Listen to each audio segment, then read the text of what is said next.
Hi, hello, I hope you're doing well. If you're new here, my name is Khadija, and today I'm going to be doing the 2026 mid-year book tag.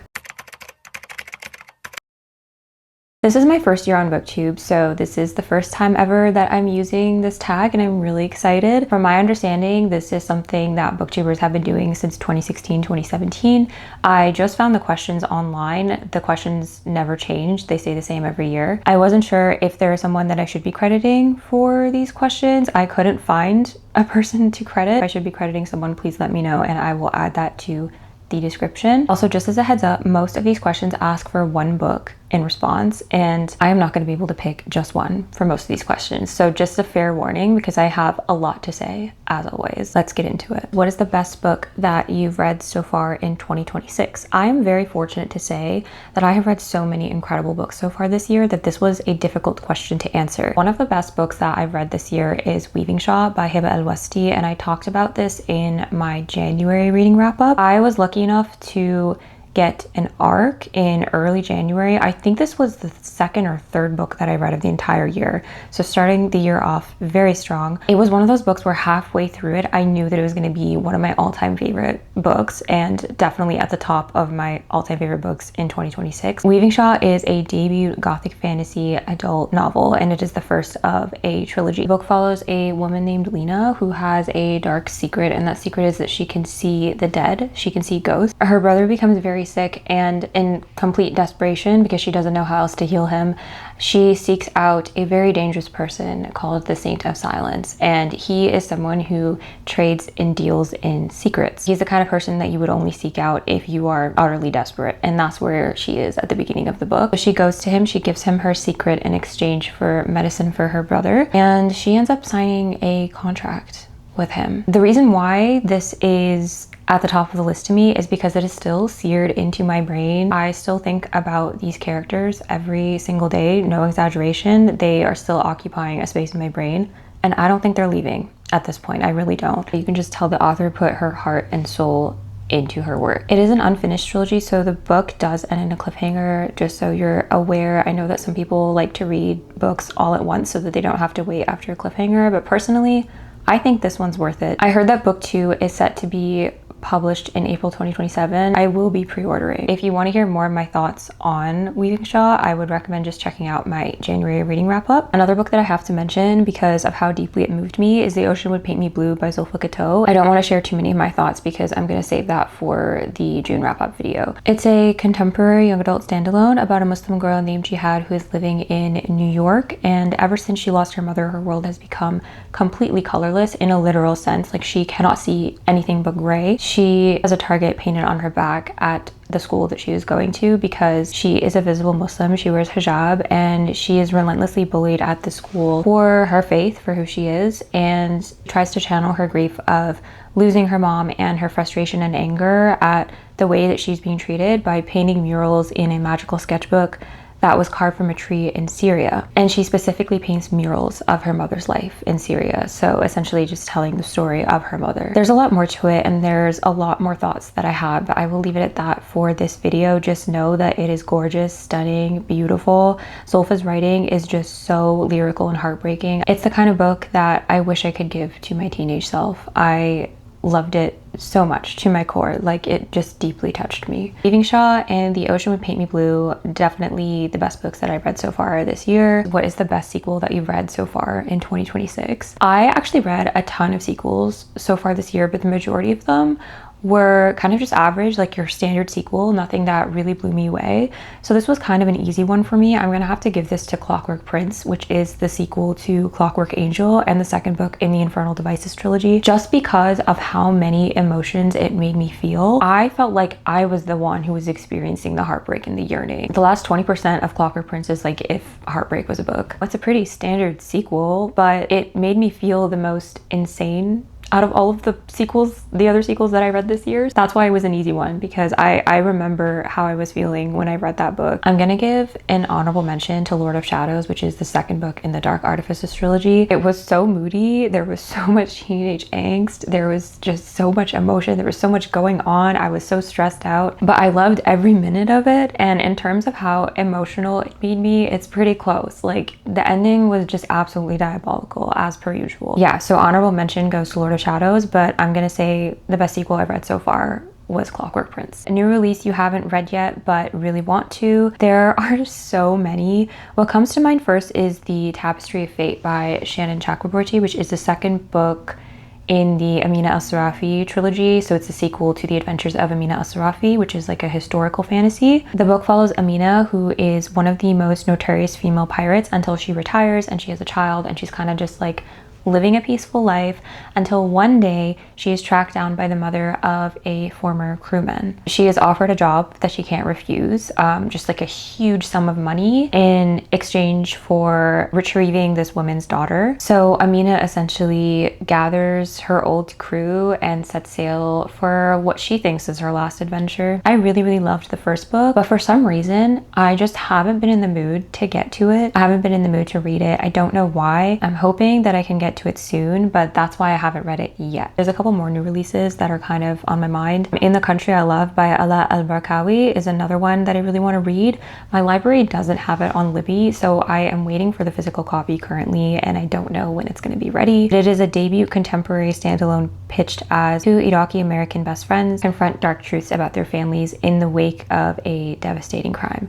Based on that synopsis, I just know this is going to be a very emotional read, but I am excited to read it. And lastly, I am interested in reading Tropesick by Lauren Oki. Lately, I have been in the mood for romance books. Usually, I just like romance as a subplot. Maybe it's because it's the summer. That's partly why I'm really interested in reading this one, because everyone seems to be talking about it. It's pitched as a slow burn between two childhood neighbors. That's what the synopsis says, childhood neighbors, not childhood friends, which is interesting, who are connected by a shared tragedy and who unexpectedly reunite to ghostwrite a love story for a reclusive author. I don't know when I can get my hands on it because my library doesn't have this either. There are so many other new releases I haven't read that I could talk about, but those are at the forefront, I would say. What is the most anticipated release for the second half of the year? So I can't just pick one, like there's actually no way, so I won't. You're getting multiple most anticipated releases in publication order. Here we go. So the first one is The Good Parts by Evan Normandin, which publishes on July 28th. This is a debut novel pitched as a love story about a woman who takes a memory erasing pill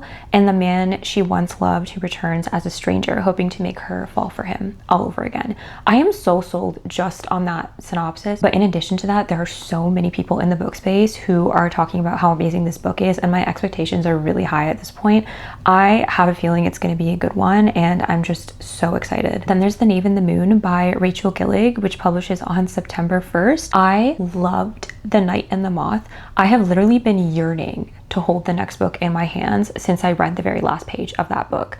Like, Rachel Gillig's atmospheric writing is just masterful. I have a feeling that it's going to be even better than the first one, because when I read the sequel to One Dark Window, I enjoyed it so much more. Like, One Dark Window was great, but Two Twisted Crowns was just fantastic, and I have a feeling it's going to be the same with this book, so I'm so excited. I can't wait. And then there's Our Cut of Salt by Dina Helm, which is an adult debut novel publishing on September 22nd. This is being marketed as a horror novel. I think it is a horror novel. I am not a horror girl. I can't watch horror movies. I can't read horror books, but I think I'm going to give this one a go, because I just think it's a really important book. It's set in Palestine, and I want to support a debut Palestinian author, and also the cover is gorgeous, so I'm gonna be brave and I'm gonna give this one a try. It's about 3 generations of Palestinian women who have to put the haunting of their ancestral home to rest before the secrets of the past drown them all. It sounds so fantastic.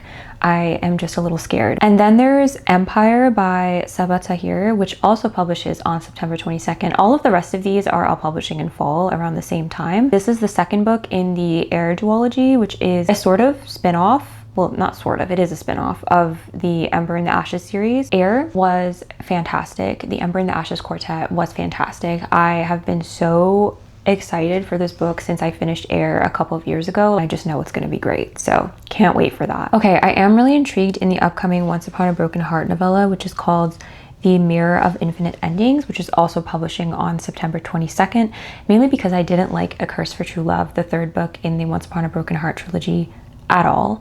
And I think that's an unpopular opinion because the average rating is very high. It just felt like a first draft for me. It was very lackluster. It felt very quickly put together and I was left disappointed. So I'm kind of hoping that this makes up for that ending, this novella. But the other part of me is like, I don't know. I will be reading it, but we'll see how I like it. Then there's The Last King of Fairy by Cassandra Clare, which is publishing on November 3rd. I was actually just thinking about the fact that I only have to wait a few months for this book because I just read all of the Shadowhunters books recently. While some people have been waiting since 2018, that was almost 10 years ago. That's actually insane. I'm glad that's not me, not complaining. And then I have to include Holly Black's upcoming Folk of the Air novella, which is called A Conspiracy of Charming Monsters, also publishing on November 3rd. I believe it's an illustrated novella too. Listen, I will read anything that Holly Black writes, especially in this world. I just can't get enough of it, so I am just buzzing to get my hands on this book. Those are probably my most anticipated reads. Most of these are coming out in the fall, but it's so crazy because so many of my favorite authors are publishing books later this year. Like, I'm so excited. What a time to be alive. What a time to be a reader. What was the biggest disappointment? I have had a lot of like meh reads recently, like just kind of didn't really do anything for me, but I wouldn't say they're big disappointments. So I kind of had a hard time answering this question because I didn't have big expectations for the books that disappointed me anyways. Like I just kind of went into them with no expectations or just medium expectations.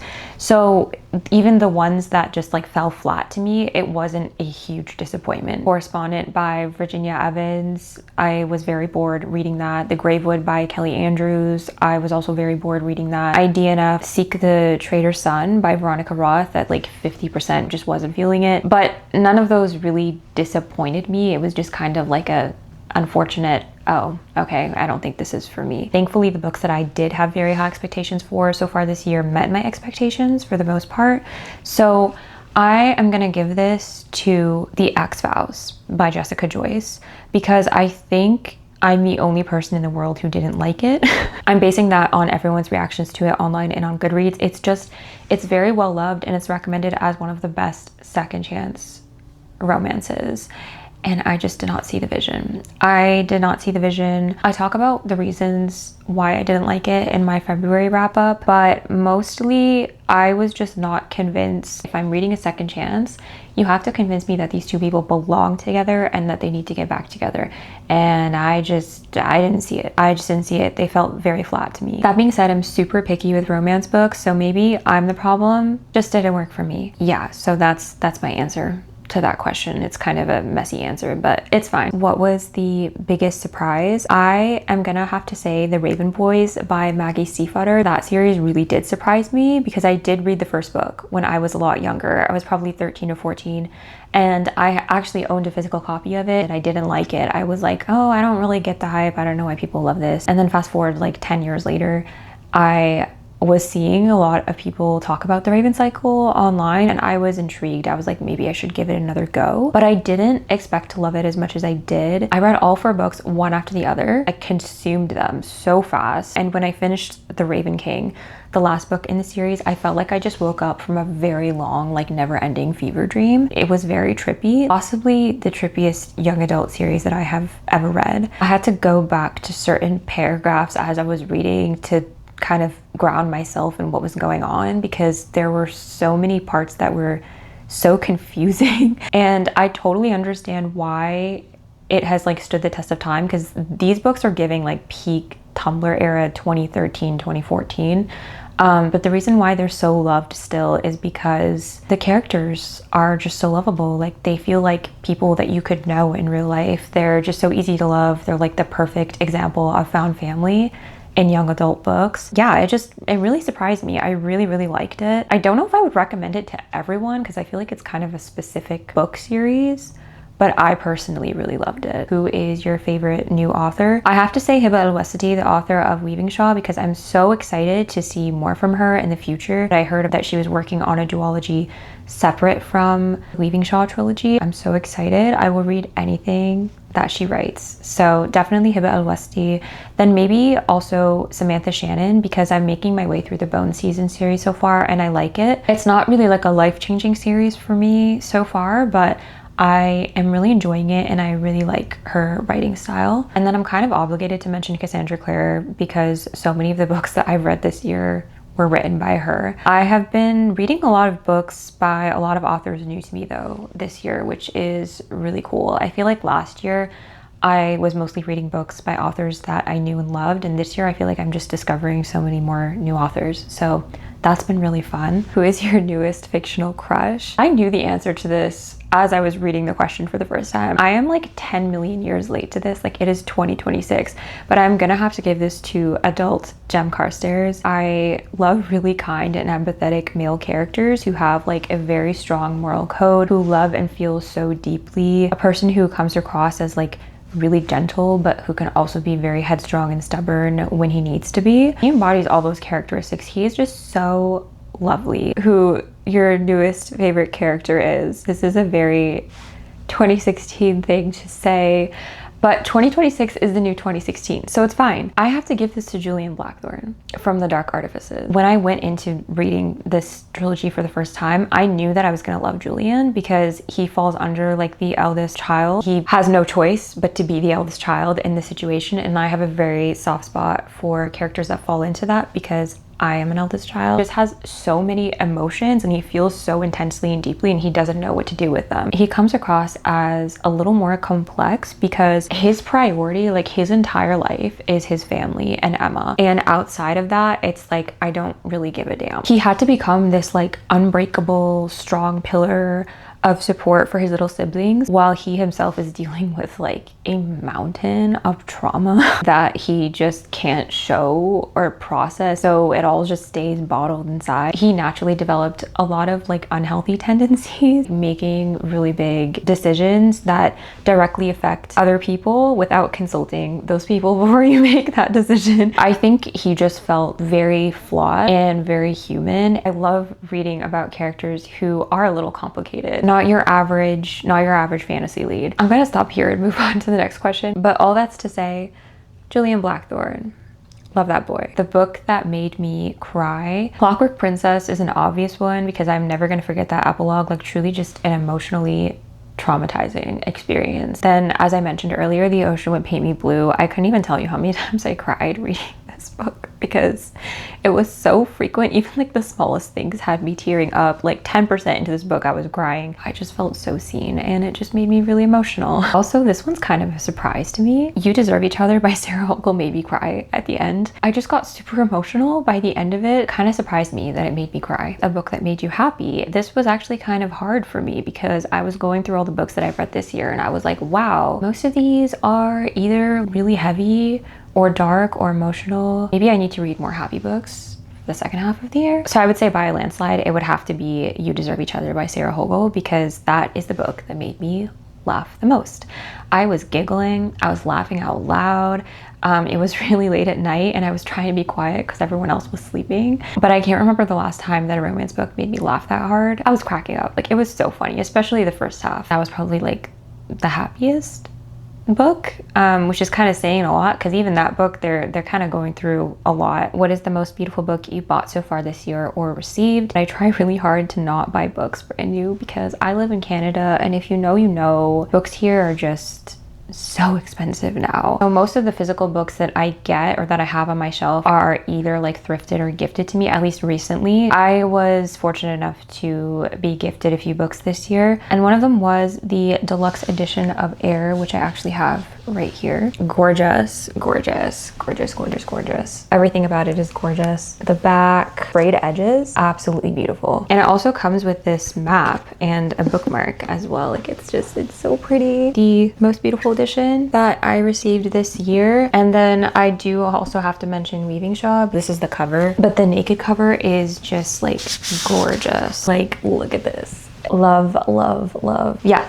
So Air Deluxe Edition and weavingshaw. What books do you need to read by the end of the year? All of the books that I mentioned in response to the question about anticipated reads are definitely on that list. The Six of Crows novella is coming out, I believe, June 30th, so definitely need to read that. The Unicorn Hunters by Catherine Arden just recently published. The Young Will Remember by Eve J. Chung also recently published, and I need to get to that. I also really want to read The Burning Queen by Aparna Verma, which is the second book in the Ravens trilogy. I read the first one and I liked it enough to continue it. I just haven't gotten to that yet, but I'd like to get to it by the end of the year. And also The Winged Game by Sophie Kim, which is publishing on June 30th. I am so incredibly excited for that book because I loved Sophie Kim's The God and the Gumiho duology. I can't wait. I know I'm gonna love it. A lot to read, a lot to be excited about. I'm gonna stop here because I have been talking for a very long time now, but this was so fun. I've had a really great reading year so far and I'm so grateful. I've had some almost reading slumps and some road bumps along the way, but for the most part, like, it's going really well. I read so many good books. So many of my favorite authors are publishing books the second half of this year and I cannot wait. I have a feeling it's going to be a great rest of the year. If you made it this far, thank you so much for watching. As always, please let me know how your reading is going, how your mid-year check-in is going. Feel free to reply to any of the questions that I answered in this video. I would love to hear your answers to those questions, what your favorite books are so far this year, any surprising or disappointing reads you've had, any anticipated reads. I would really love to hear from you. And if you have any recommendations for me or any thoughts on the books that I mentioned in this video, please let me know as well. Thank you so much for watching and I will see you soon for my June wrap up.